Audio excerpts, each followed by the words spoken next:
నమస్కారం. వేదధర్మం ఛానల్కి స్వాగతం. ఇంటి పైకప్పుపై ఈ వస్తువులు ఉన్నాయా? అయితే ఇప్పుడే తీసివేయాలి, లేదంటే శాంతి సంపద ఇంటి నుండి దూరం అవుతాయట.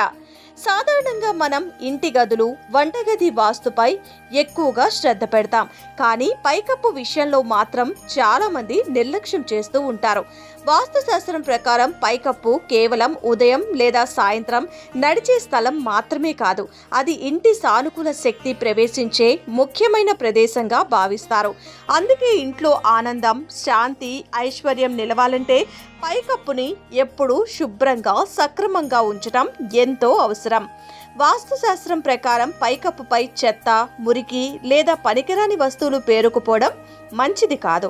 ఇవి ప్రతికూల శక్తిని పెంచి వాస్తు దోషాలకు కారణమవుతాయని చెబుతారు. ఇంటి ఇతర భాగాల మాదిరిగానే పైకప్పును కూడా తరచూ శుభ్రం చేస్తూ ఉండాలి. చాలా ఇళ్లలో పగిలిపోయిన పాత్రలు, పనికిరాని సామాన్లు పైకప్పుపై వేసి ఉంచుతూ ఉంటారు.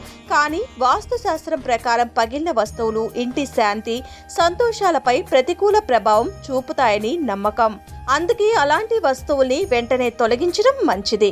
అలాగే మొక్కలు ఇంటికి అందాన్ని, ఆహ్లాదాన్ని తీసుకొస్తాయి.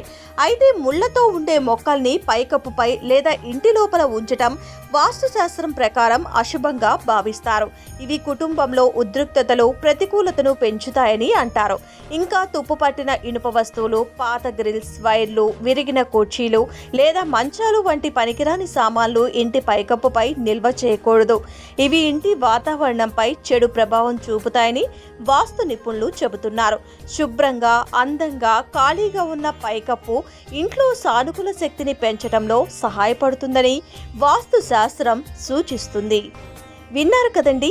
మా వీడియో కనుక మీకు నచ్చినట్లయితే లైక్ చేయండి, మన ఛానల్ని సబ్స్క్రైబ్ చేసుకోండి. Thank you for watching.